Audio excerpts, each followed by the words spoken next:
ভালোবাসা নিয়ে সুন্দর একটি কবিতা। এমন একজনকে চাই যে আমার একটু বুঝবে, খুব বেশি না হলেও চলবে, শুধু নিঃশব্দে পাশে থাকবে। দামি উপহারের কোনো প্রয়োজন নেই, একগুচ্ছ বুনো ফুল এনে চুলে গুজে দিও, তাতেই আমি রাজি।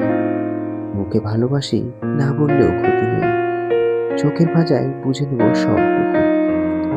তোমার আবদার থাকুক পাহাড় সমান, তবুও আমাদের সম্পর্কে কোনো রকম ক্লান্তি যেন না আসে। রোজ রোজ না হোক, বছরে অন্তত একটি বার আমাকে নিয়ে যেও সেই প্রিয় নীল পাহাড়ের কোলে, যেখানে আকাশটা একটু বেশি নীল আর ভালোবাসাটাও একটু বেশি গভীর। আমি তোমাকেই ভালোবাসতে চাই, আপন খেয়ালে।